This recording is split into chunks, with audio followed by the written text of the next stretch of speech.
여러분, 오늘 이야기는 그 어떤 순간보다 숨이 턱 막힐 만큼 아슬아슬합니다. 누구에게도 말할 수 없던 감정이 어느 날 조용히 흔들리기 시작하는 순간, 그 금기의 문턱에서 멈춰선 이야기를 들려드릴게요. 시작하기 전에 여러분의 구독, 좋아요, 댓글은 제가 이런 금빛 서사를 계속 이어갈 수 있는 가장 큰 힘이 됩니다. 한 번씩 꼭 눌러주시고, 그럼 숨소리조차 삼켜야 했던 그날의 순간으로 들어가 보겠습니다. 지혜가 일주일짜리 해외 출장을 떠난 날이었다. 결혼하고 7년 동안 단 한 번도 이렇게 오래 떨어져 지낸 적이 없었기에 집은 유난히 넓고 공허하게 느껴졌다. 잘 지내고 있어. 이틀에 한 번은 영상 통화하자. 지혜는 웃으며 말했지만 그 웃음은 요즘 따라 어딘가 멀게 느껴졌다. 일 때문인지 서로의 문제 때문인지 나도 정확히는 알지 못했다. 하지만 그 공백을 가득 채운 사람은 장모님이었다. 그날 저녁 갑자기 굵은 비가 쏟아지기 시작했다. 바람이 창문을 때리는 소리가 생각보다 거세서 순간 정전이라도 날 것 같은 불안감에 거실로 나왔다. 그리고 바로 그때 현관문이 갑자기 쾅 하고 열렸다. 아, 이런. 우산이 다 뒤집혔네. 장모님이 온몸이 젖은 채 집 안으로 들어오고 있었다.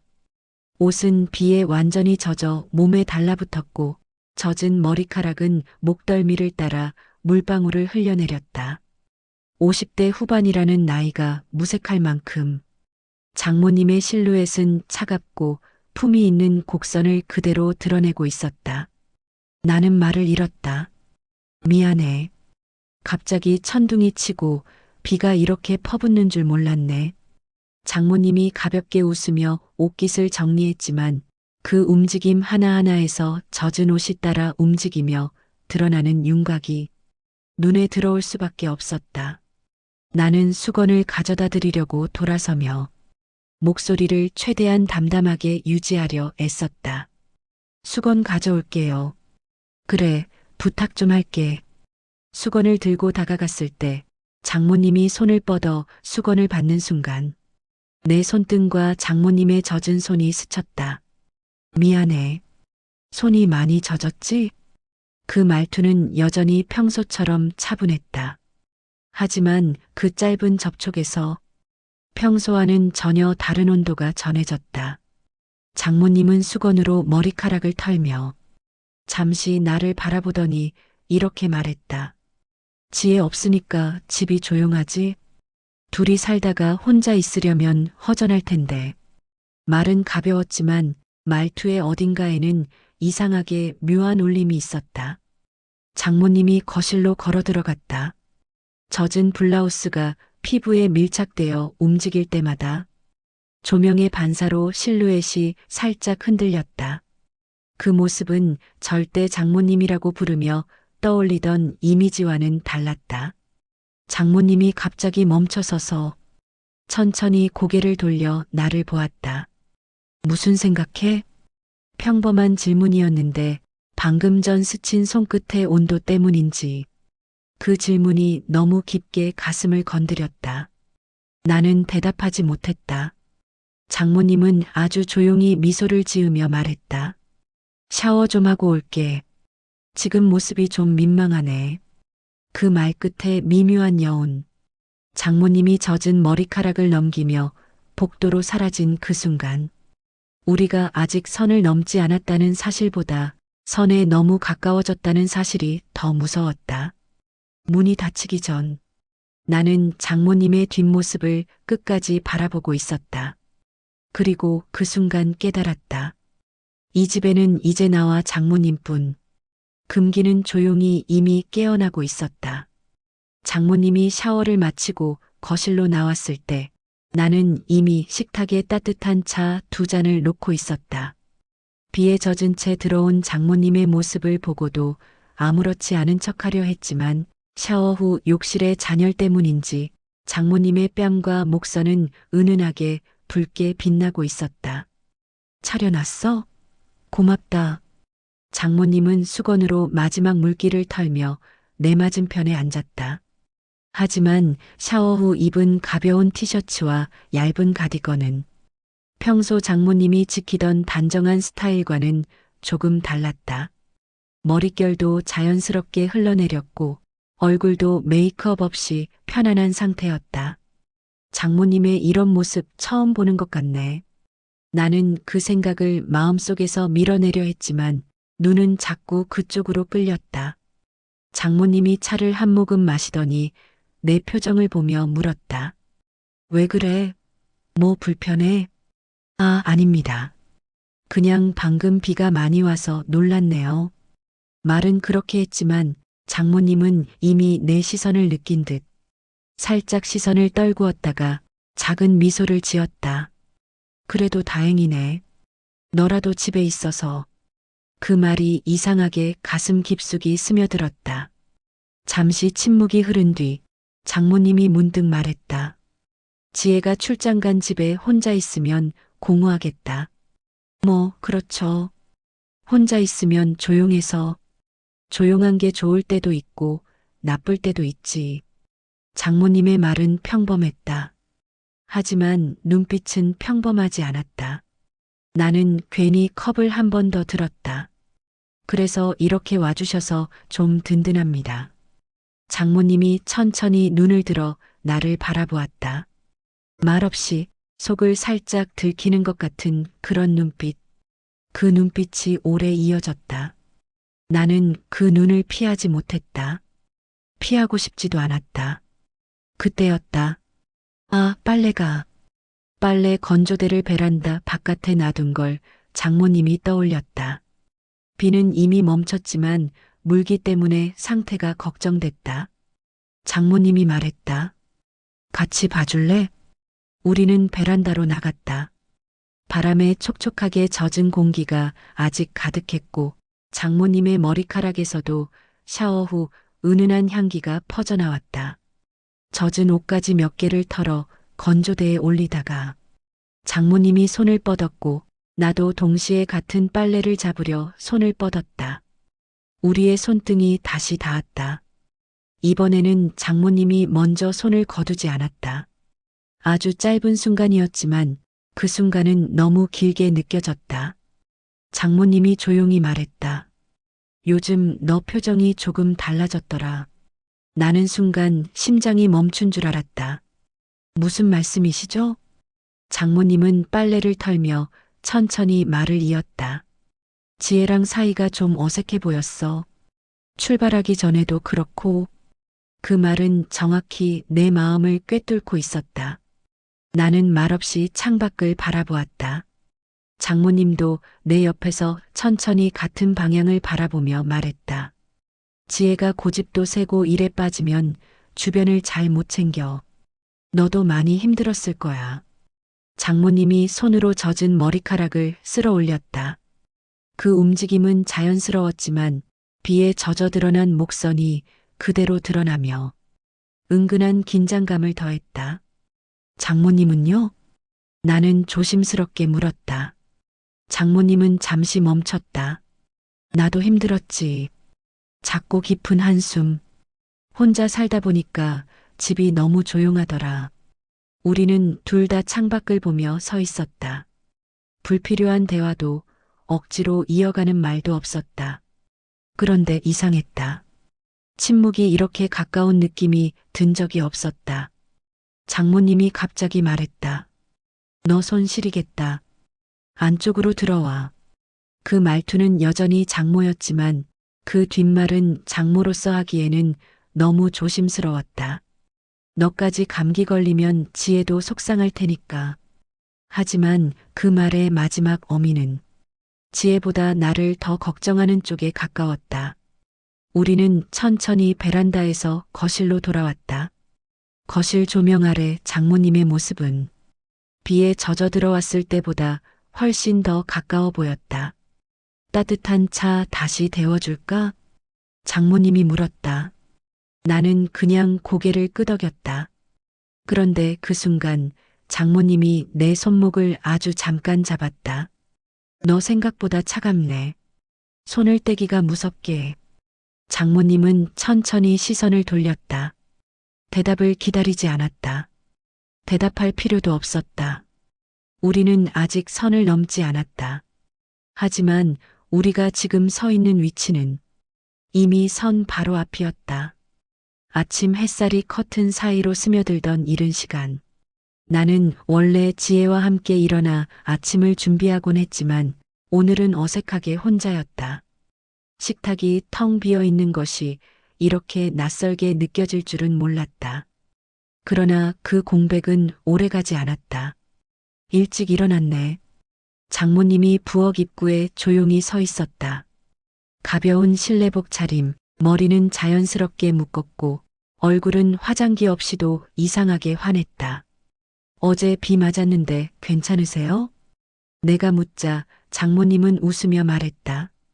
괜찮아. 샤워했잖아. 그러고는 덧붙였다. 너는 왜 이렇게 말랐냐? 잘 못 먹었어? 장모님은 습관적으로 내 앞치마 끈을 잡아 올리며 정리해줬다. 그 순간 장모님의 손끝이 내 옆구리를 스쳤다. 아주 가볍게, 의도하지 않은 듯이. 그러나 온몸이 순간적으로 굳어버렸다. 아, 죄송합니다. 내가 뒤로 물러서자 장모님이 조금 당황한 표정으로 말했다. 미안해. 그냥 어색해서 너하고 단둘이 있는 게 나도 아직 익숙하지 않네. 나는 웃어 넘겼지만 방금 그 손끝의 온도는 도저히 지워지지 않았다. 장모님은 내 표정을 읽기라도 하듯 따뜻한 차를 건네주며 말했다. 오늘은 마트 좀 같이 갈래? 지혜 있을 때는 셋이서 다녔는데 너랑 단둘이는 처음이네. 그 말이 이상하게 가슴 깊이 남았다. 마트는 언제나처럼 시끌시끌한데 우리 둘은 유난히 조용했다. 그게 더 이상했다. 장모님이 손수레를 끌고 앞서 걷고 나는 그 뒤를 걸었다. 그런데 장모님은 자꾸 뒤를 돌아보았다. 너는 뭐 먹고 싶어?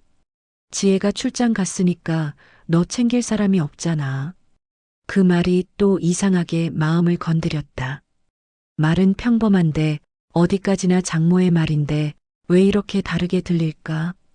라면 코너에서 장모님이 선반위 물건을 짚는데 그 순간 위쪽 물건이 떨어질 듯 흔들렸다.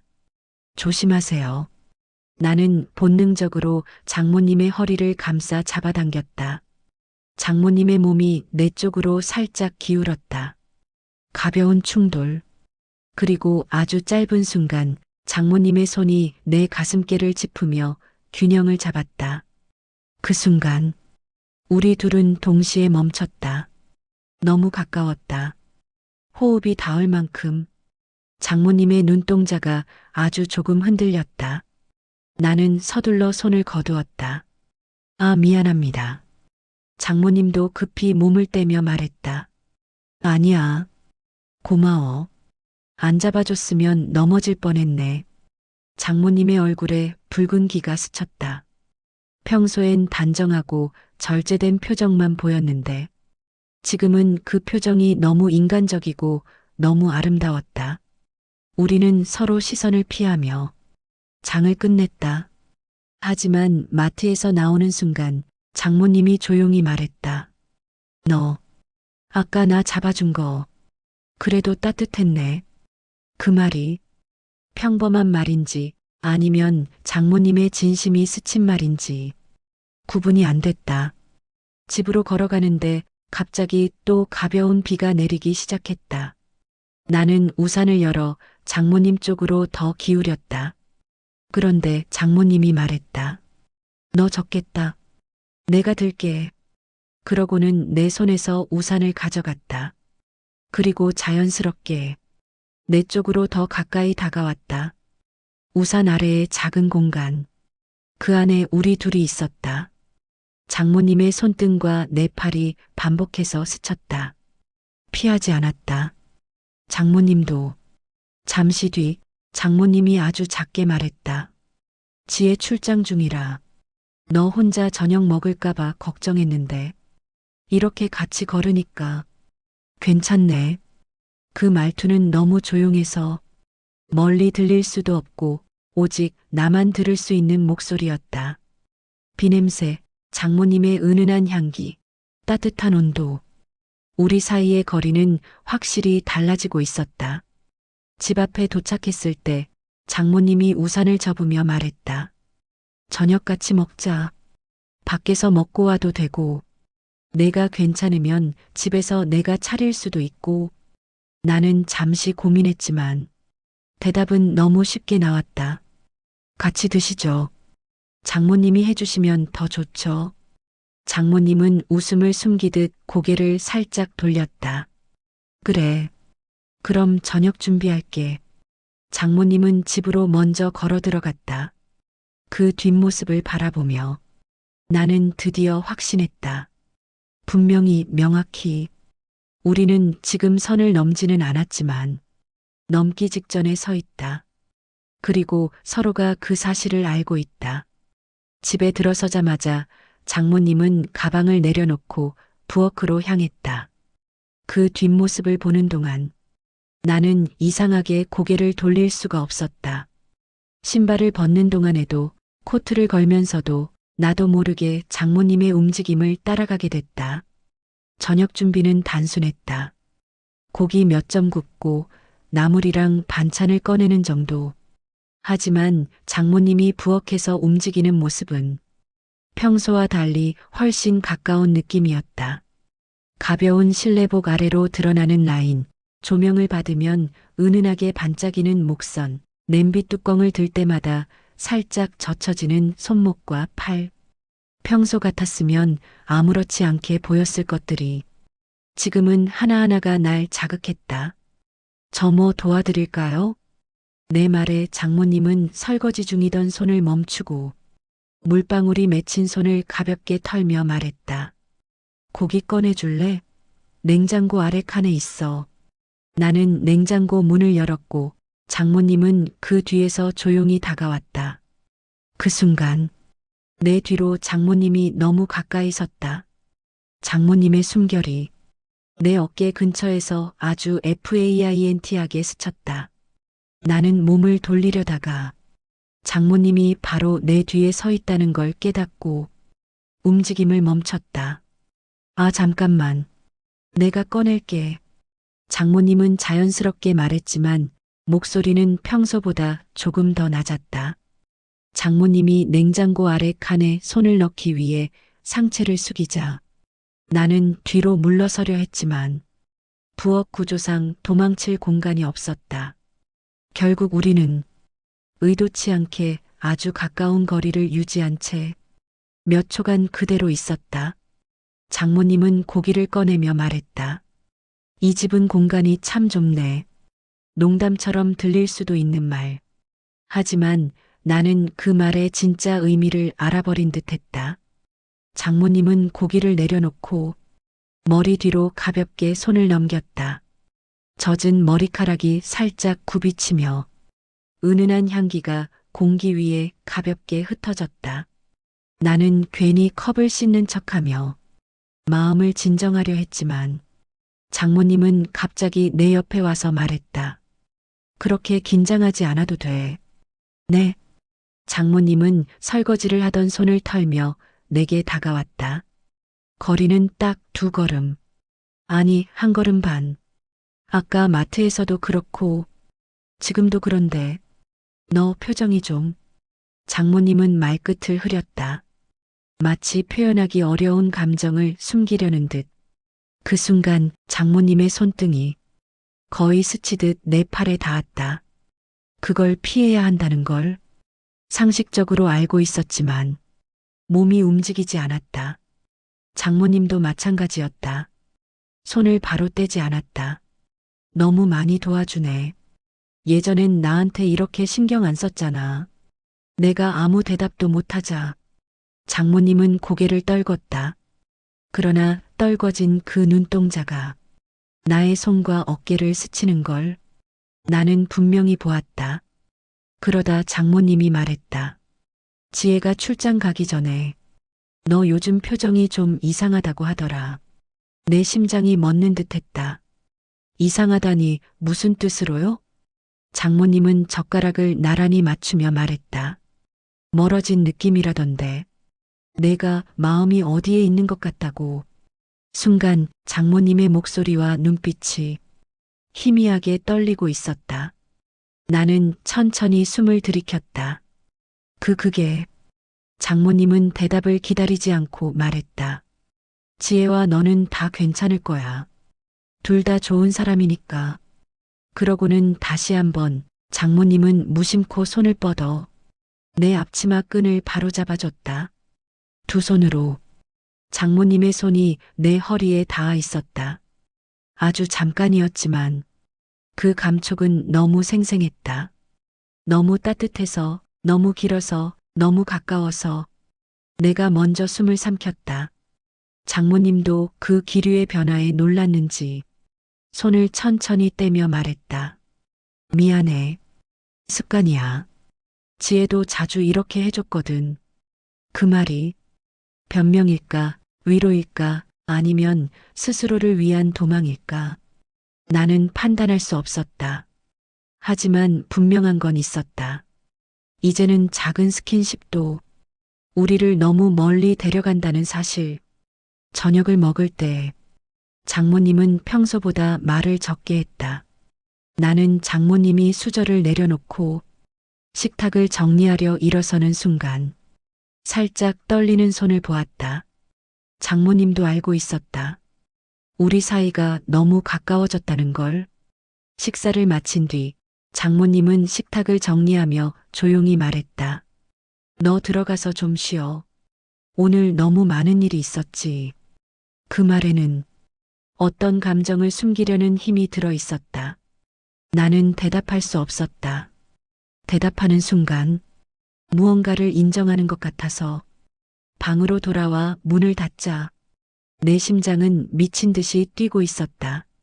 나는 깨달았다.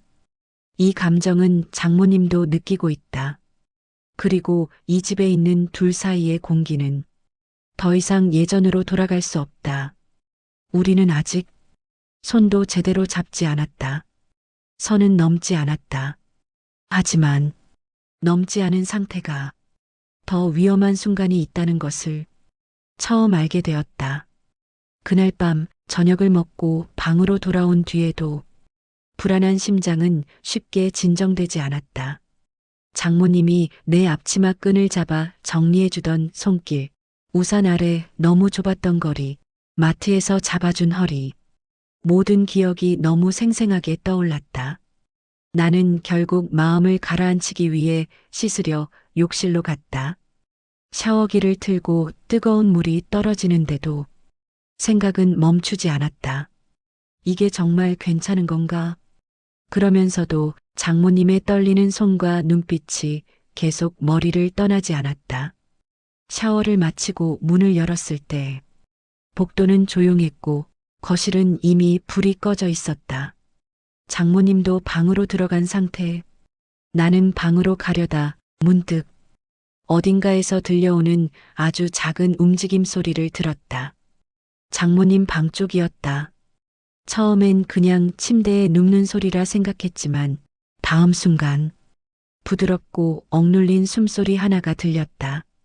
나는 몸이 굳어버렸다.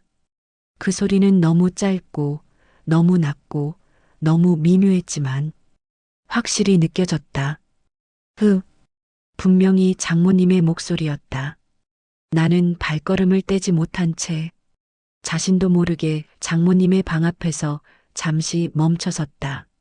문틈 아래로 새어나오는 희미한 불빛, 침대 위에서 움직이는 가벼운 베개 소리, 그리고 다시 조금 더 숨기듯 조금 더 길게 이어진 숨. 그 소리는 절대 그냥 자리에 눕는 소리가 아니었다. 나는 이 상황이 너무 위험하다는 걸 알면서도 몸이 움직이지 않았다. 장모님의 손이 내 허리를 잡았던 그 순간, 우리가 베란다에서 함께 서 있던 그 거리, 그 모든 감정이 지금 이 순간 이어지고 있다는 것을 지나치게 선명하게 느껴버렸다. 그때였다. 문틈 아래 그림자가 움직이며 불빛이 사라졌다.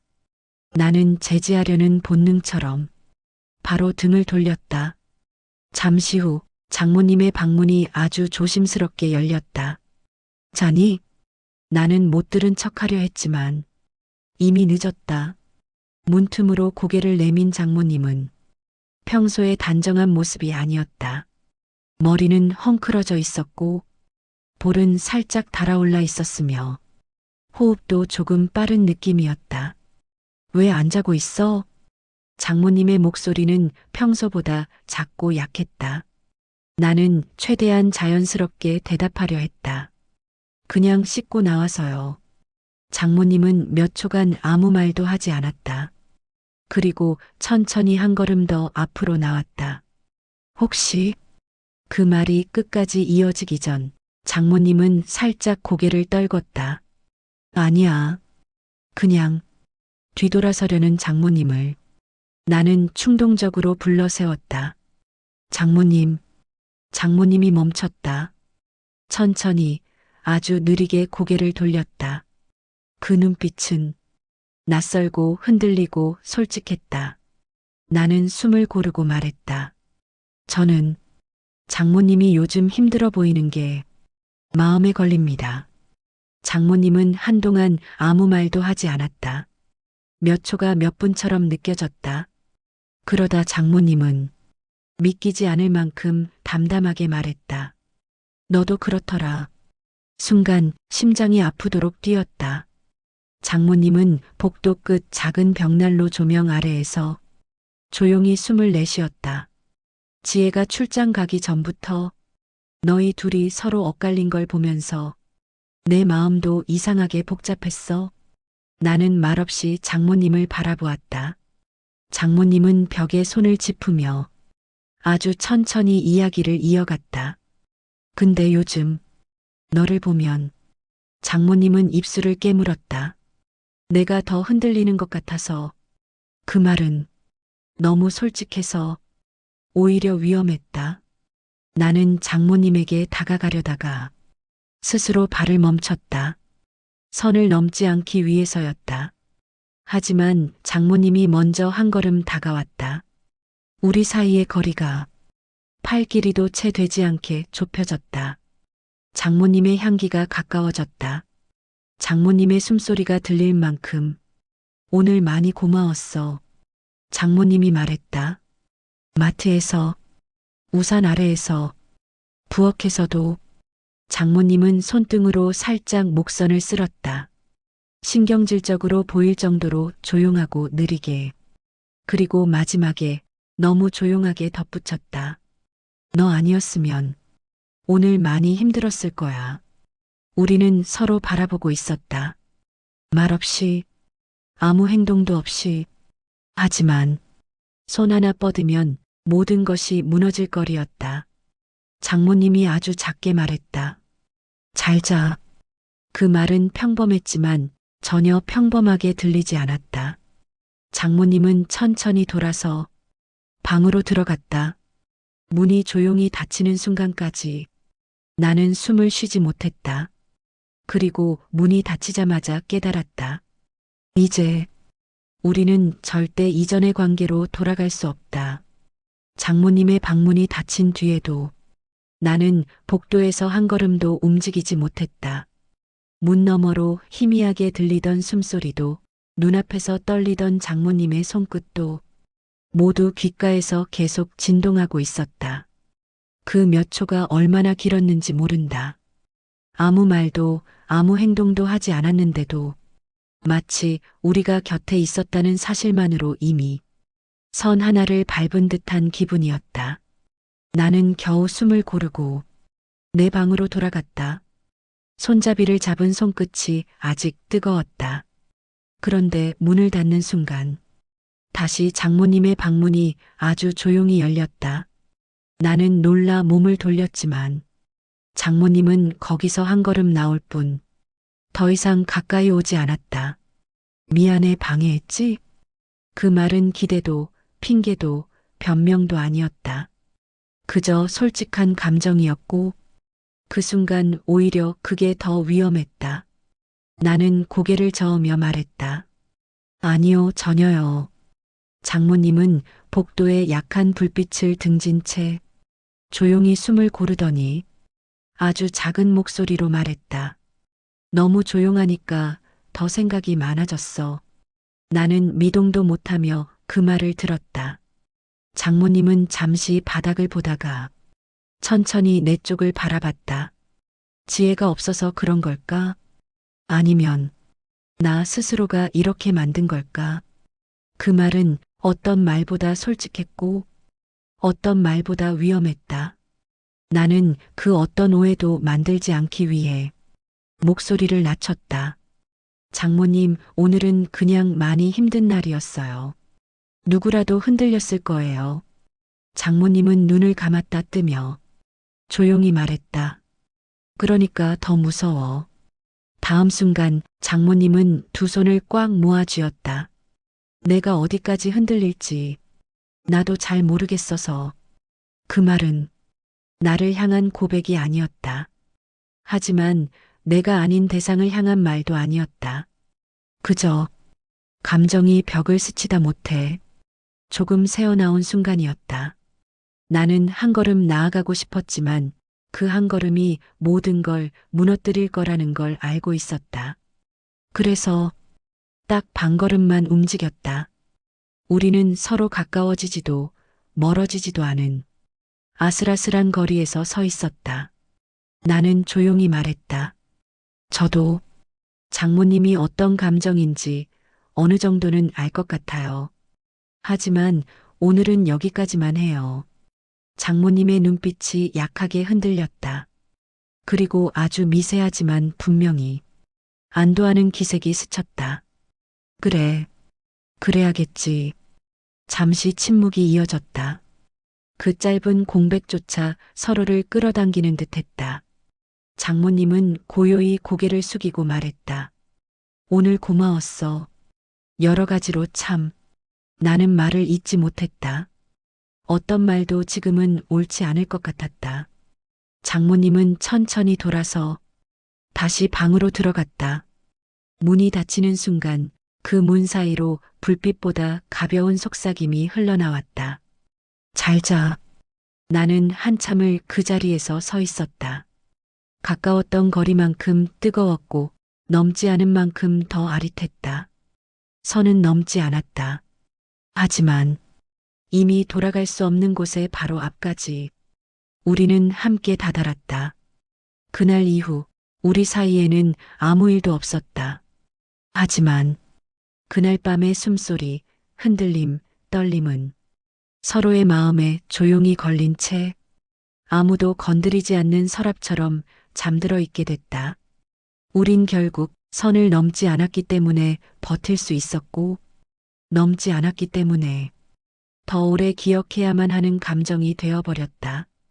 그리고 나는 알았다. 이 집에서 가장 위험한 순간은 서로를 잡지 않은 그 순간이었다는 걸. 여러분, 오늘 이야기는 여기까지입니다. 선을 넘지 않았지만 오히려 그 직전의 떨림이 더 오래 가슴을 뜨겁게 만들었죠. 왜 어떤 감정은 멈춰 있어서 더 위험한 걸까요? 이런 조용히 불타오르는 서사를 계속 듣고 싶으시다면 구독, 좋아요, 그리고 댓글로 여러분의 생각을 꼭 남겨주세요.